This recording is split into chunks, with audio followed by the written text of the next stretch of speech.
안녕하세요. 주식한스푼입니다. 오늘은 미 해군의 차세대 호위함 사업, 그 시작은 야심찼지만 왜 참혹하게 망했는지 살펴보도록 하겠습니다. 미 해군은 차세대 호위함 컨스텔레이션급을 내놓으며 이탈리아에 검증된 FREMM급 설계를 들여와 빠르게 배를 찍어내겠다는 계획을 세웠습니다.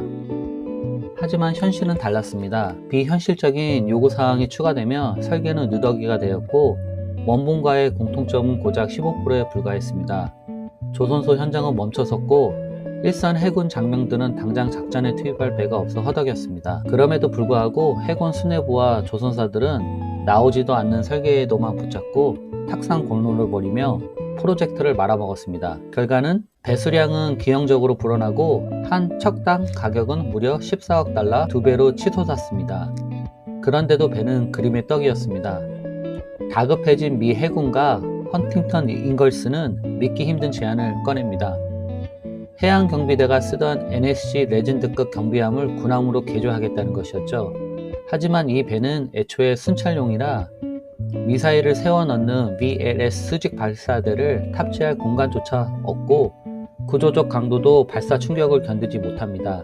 결국 간판 위에 컨테이너처럼 VLS를 얹자는 굴욕적인 제안까지 나왔습니다. 전문가들은 이건 깡통에 불과하다며 강하게 비판했죠. 트럼프 대통령도 지쳤는지 더 이상 기다려주지 않고 모든 프로젝트를 취소했습니다. 그리고 반복된 실수를 하지 않기 위해 USS Defiant 프로젝트를 발표하며 호위함은 하나와 협력한다고 직접 언급했습니다. 트럼프 대통령이 강조한 키워드는 바로 속도였습니다. 미국 회사들이 새로 설계를 시작하면 검증과 수정에 몇 년이 걸릴지 모릅니다. 이미 LCS, 줌왈트급 등 미국 등 기업들이 자체 설계는 모두 실패했고 트럼프 대통령은 기존 미국 조선사와 설계사들을 느리고 멍청하다고 맹비난했습니다. 반면 한화오션은 이미 울산급, 대구급, 충남급 호위함을 실전에서 운영 중입니다. 즉 설계도는 완성되어 있고 성능 검증도 끝났습니다. 미국산 무장만 통합하면 내일부터라도 설계에 들어갈 수 있는 유일한 동맹 파트너입니다. 개발비와 시간을 획기적으로 줄일 수 있는 길은 하나와 협력뿐입니다. 한화오션의 검증된 설계를 가져오는 것이 트럼프 대통령이 원하는 개발비와 시간을 획기적으로 아끼는 유일한 길입니다. 개인적인 의견을 말씀드리면 현실적으로는 하이브리드 방식이 채택될 확률이 높습니다.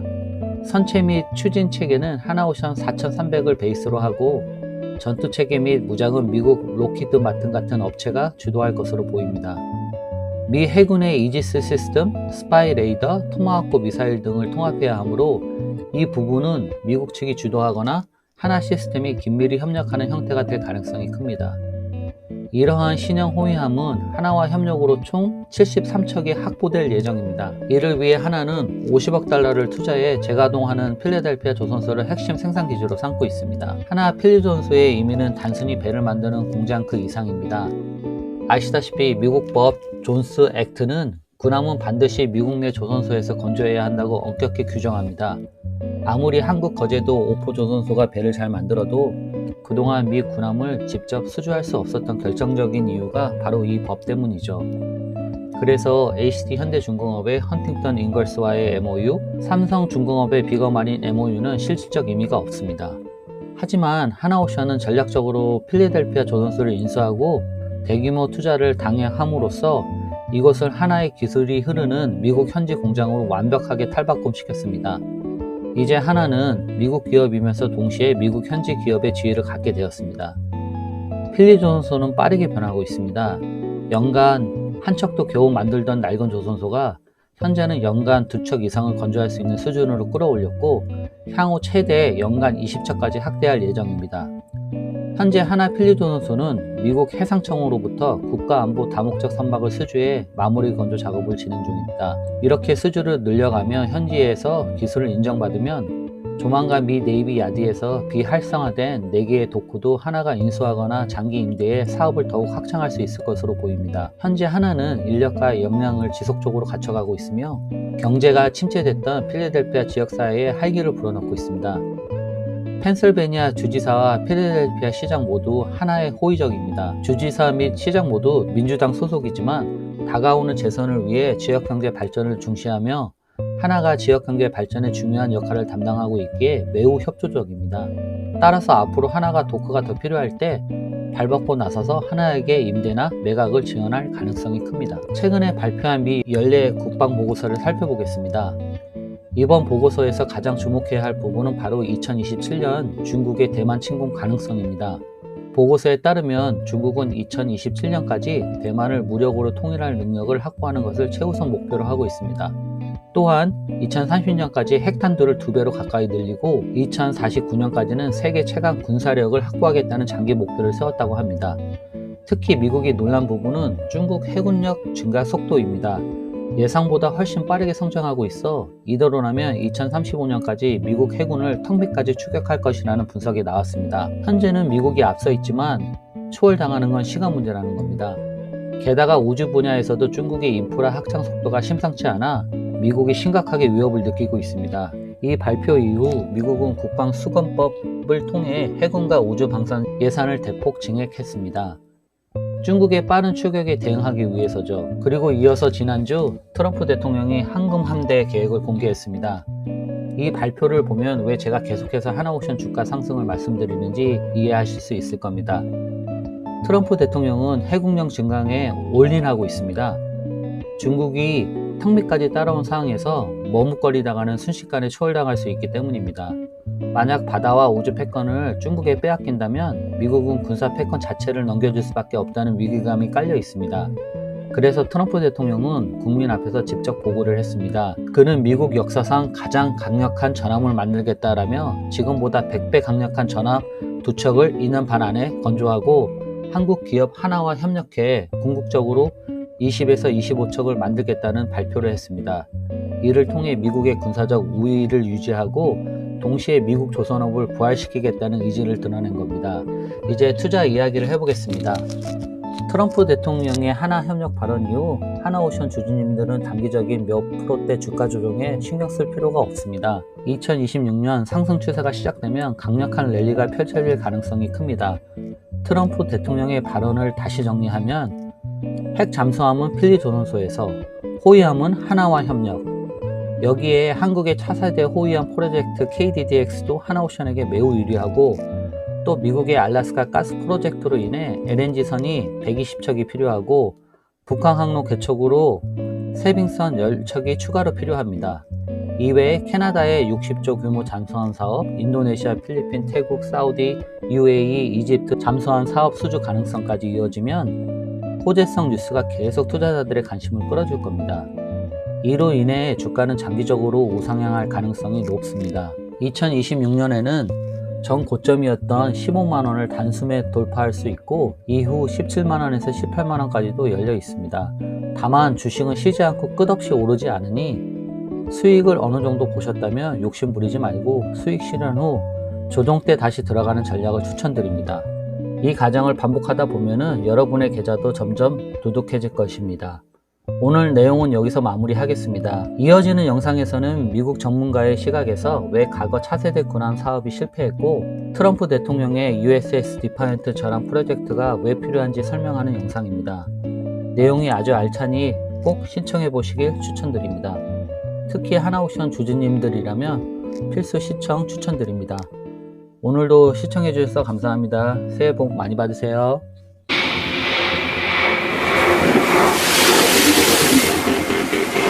USS Defiant, the first battleship America has designed in 80 years. The Navy just made the most controversial bet in modern naval history. They canceled not one but $2 billion ship programs to build her. The DGX destroyer? Dead after 7 years of work. This was supposed to be the next generation of American sea power. Canceled. The literal combat ship? The Navy wanted 52 of them. They built over 30. Now they're retiring them after barely a decade. A complete failure. 2 massive programs. Billions of dollars. Both dead. Here's the part that should worry you. China's shipyards are building warships 232 times faster than America. That's not a mistake. 232 times. While we debate budgets, their shipyards are launching modern destroyers and frigates every single month. And the gap keeps widening. The Navy ran the numbers, and realized something terrifying. At current production rates, we will never catch up. Ever. We could double our shipbuilding budget, triple it, and we'd still fall behind, because we don't have the shipyard capacity to build ships at the pace China does. So they made a choice. Stop trying to match China's numbers. Build something so powerful that their numerical advantage doesn't matter. USS Defiant, 40,000 tons. 3 times heavier than any destroyer. Hypersonic missiles that can strike anywhere on Earth in under an hour. Electromagnetic railguns firing projectiles at 7 times the speed of sound. Laser weapons that burn through missiles for $1 per shot, instead of $4 million for conventional interceptors. But here's the real story. She carries one weapons system that's never been on a surface ship in over 30 years. A system that forces China to make a 10-minute decision that could start World War III.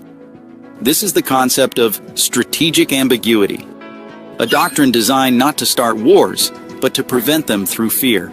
We're about to show you exactly why this changes everything. But first, the Navy is betting the entire future of the Pacific on this one-ship design. So I want to know where you stand. Today, we're breaking down why the Navy canceled not 1 but 2 major ship programs, what USS Defiant carries that makes her worth the risk, and whether bringing back battleships is strategic genius, or the biggest gamble in modern naval history. The DDGX program was supposed to be evolutionary, not revolutionary. Take the proven R. Lee Burke destroyer design, the workhorse that's protected carrier strike groups for 30 years, and upgrade it with better missiles, advanced radar, and directed energy weapons. The natural successor to the Burke class. It was logical. It was safe. It was the consensus choice. But here's the problem nobody wanted to say out loud. Even if everything went perfectly, DDGX would give us maybe 6 to 8 destroyers per decade. Meanwhile, China's shipyards are launching that many every single year. Do the math. If we build 8 destroyers over 10 years, China builds 80 ships in that same period. The gap doesn't close. It widens. You can't be in 20 places at once when your opponent has 20 ships and you have 2. And then there was the literal combat ship program. The LCS was supposed to solve a different problem. After decades of building large, expensive blue water warships, the Navy wanted affordable ships that could operate close to shore. Fast attack craft for submarine hunting, mine clearing, and special operations in coastal environments. The concept made sense. The execution did not. The Navy built 2 entirely different LCS designs, which immediately doubled the logistics burden. The ships suffered chronic mechanical problems. Their modular mission packages never achieved the promised capability. Crews struggled to maintain them. Operating costs exploded. The Navy built over 30 literal combat ships. They wanted 52 total. Instead, they're already retiring the oldest ones after barely a decade of service. Ships that cost hundreds of millions of dollars each, heading to the scrapyard because they can't perform their mission reliably. 2 major ship programs, one canceled before it was even built, one being retired early because it doesn't work. Together, they represent billions of dollars and years of effort that failed to deliver the fleet the Navy needed. This is the brutal reality that faced naval planners. American shipbuilding is in crisis. We can't build ships fast enough to match China. The medium-sized, affordable ships we tried to build didn't work. And the next-generation destroyers we planned would take too long and cost too much. Something had to change. Not incrementally, radically. USS Defiant will be the largest, deadliest... Enter Navy Secretary John Phelan, with a philosophy that upends 70 years of American naval doctrine. He calls it killing the archer instead of the arrows. For decades, U.S. Navy ships have been optimized for defense. Shoot down incoming missiles, protect the carrier, intercept ballistic missiles. Every system, every weapon, every operational concept focused on catching the arrows China fires at us. At that strategy and saw a death spiral. Modern anti-ship missiles cost maybe $2 million each. The interceptor missiles we use to shoot them down cost $4 million. China can build 10 offensive missiles for every defensive interceptor we manufacture. They fire salvos of 50 missiles at a destroyer carrying 90 interceptors. Eventually, the math runs out. The defender always loses a war of attrition when the attacker has infinite cheap arrows, and you're burning expensive interceptors. Phelan's answer flips the entire calculation. Don't catch the arrows. Kill the people shooting them. Build ships capable of striking deep into enemy territory before they even launch their missiles. Make the enemy play defense instead of forcing American ships into purely defensive roles. This is where the battleship concept emerges. Not as nostalgic throwback, but as a completely new weapons platform designed around offensive firepower that no destroyer-sized hull could possibly carry. USS Defiant becomes what the Navy calls a quarterback. She doesn't fight alone. She commands the battlefield. She coordinates swarms of unmanned vessels and directs long-range strike missions while smaller ships handle point defense. It's a complete inversion of traditional roles. The biggest ship becomes the offensive hammer. Smaller vessels become the defensive shield. And the entire fleet structure reorganizes around concentrated striking power instead of distributed defense. This philosophical shift drives everything else. If your goal is to catch arrows, you need lots of ships with good radar spread across the ocean. If your goal is to kill archers, you need a few ships with enough firepower to destroy launch sites hundreds of miles inland. The mission defines the platform. So what exactly is USS Defiant? Let's break down the specifications that make her unlike anything the Navy has built in 80 years. She will displace between 30,000 and 40,000 tons fully loaded. That's 3 times heavier than an Arleigh Burke destroyer. She's the largest surface combatant America has designed since the Iowa-class battleships of World War II. The sheer size is necessary because of what she has to carry. 128 vertical launch cells. These are the same MQ-41 launchers used on current destroyers, but far more of them. Each cell can hold a Tomahawk cruise missile, an SM-6 air defense missile, or other munitions depending on the mission. That's 32 more cells than DDGX was going to carry. But here's where it gets interesting. 12 dedicated launch tubes for hypersonic missiles. These are conventional prompt strike weapons that can hit targets anywhere on Earth in under an hour, flying too fast for any current defense system to intercept. These missiles are too large for standard vertical launch cells, so they need dedicated tubes built into the hull. Only a ship this massive can accommodate them. And then the weapon that changes everything. Nuclear capability. For the first time in over 30 years, the Navy is designing a surface ship that can carry tactical nuclear weapons. These aren't city-killing warheads. These are sea-launched cruise missiles with variable yield nuclear tips, designed to give commanders flexible deterrent options. Here's the key. USS Defiant doesn't have to carry nuclear weapons on every deployment. She just has to be capable of carrying them. The enemy can never know for certain whether she's loaded with conventional missiles or nuclear-armed cruise missiles. That uncertainty is the weapon. Think about the nightmare scenario. If USS Defiant fires a cruise missile at a Chinese naval base, how does Beijing know if that missile carries conventional explosive or a nuclear warhead? They have maybe 10 minutes to decide. Do they assume it's conventional and take the hit? Or do they assume it's nuclear and launch their own nukes in response? This is strategic ambiguity at its most powerful. In peacetime operations, the ship carries conventional weapons and operates like any other warship. But during crisis situations, she can be uploaded with nuclear cruise missiles. The enemy knows she has the capability. They know she could be carrying them right now. They just don't know if she is. That uncertainty changes every calculation. It makes the enemy hesitate. It forces them to plan for the worst-case scenario, even during routine operations. But it also means accidents could spiral catastrophically if communication breaks down during a crisis. The ship will also mount electromagnetic railguns that fire projectiles at 7 times the speed of sound using pure electrical energy instead of gunpowder. And directed energy weapons.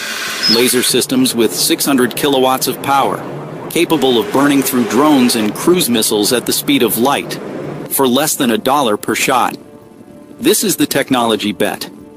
Only a ship this large can generate enough electrical power from its nuclear reactors to run lasers, railguns, advanced radar systems, and still have capacity left over for future weapons we haven't even invented yet. Think about that for a second. One ship carrying hypersonic missiles, nuclear weapons, electromagnetic guns, and laser systems.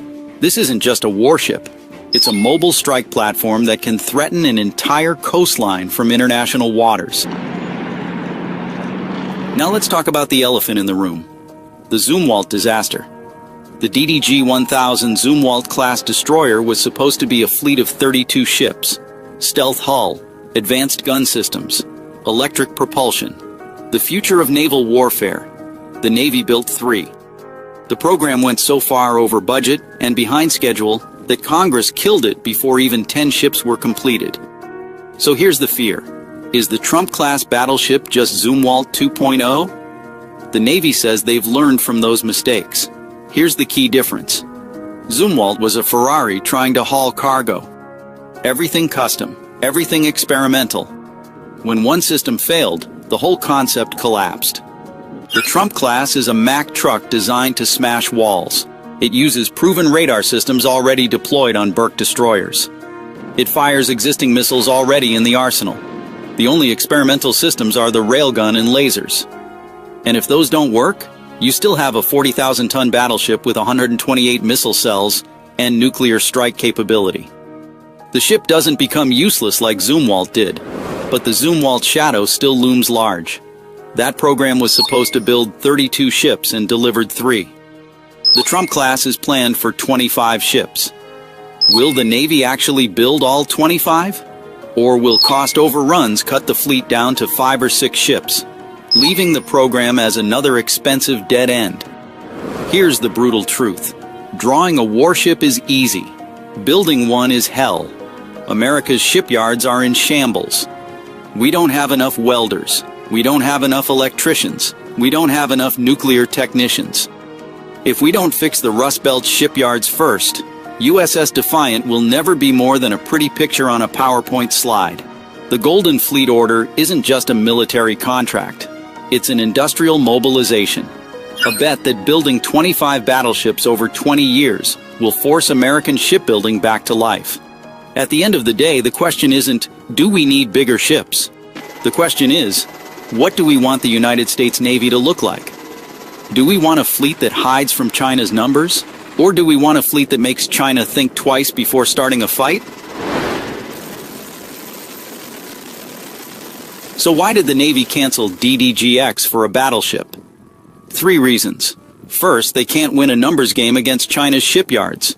So they're betting on overwhelming capability per hull instead of trying to match destroyer counts. One battleship brings more firepower to a fight than 10 destroyers. The presence alone changes enemy calculations. Second, the strategic doctrine shifted from defense to offense. Kill the archer, not the arrows. Only a massive platform can carry the weapons needed for deep strike missions. Hypersonic missiles, nuclear weapons, railguns, lasers. These systems need power and space that destroyers simply cannot provide. Third, they need a program big enough to force a rebuilding of American shipbuilding infrastructure. 25 hulls over 20 years is enough guaranteed work to justify expanding shipyard capacity, training new workers, and reopening supply chains that have been dead for decades. Will it work? That's the $15 billion question. If these battleships deliver even half their promised capabilities, they could fundamentally alter the balance of power in the Pacific. The skeptics point to Zumwalt and say this is a mistake. The believers say this is exactly the kind of bold move American naval power needs. But here's what we know for certain. The Navy looked at the future of naval warfare, looked at China's shipbuilding dominance, and decided that business as usual wasn't going to cut it. They needed something radical, something that would make adversaries wake up at night wondering how to counter it. They needed a weapon that doesn't hide, a weapon that announces its presence and dares the enemy to try something. That's not a destroyer. That's a battleship. The first steel for USS Defiant hasn't even been cut yet. We're years away from knowing if this gamble pays off. But one thing is absolutely clear. American naval engineers just accepted a challenge that most of the world thinks is impossible. Building a battleship in the 21st century. Making it work. Making it affordable enough to build 24 of them. When everyone says it can't be done, American engineers prove them wrong. Nuclear carriers, stealth fighters, submarines that patrol for months. We've done the impossible before. And now we're building battleships again. Not because we're living in the past, because we're betting on a future where concentrated American firepower matters more than distributed Chinese numbers. If this breakdown of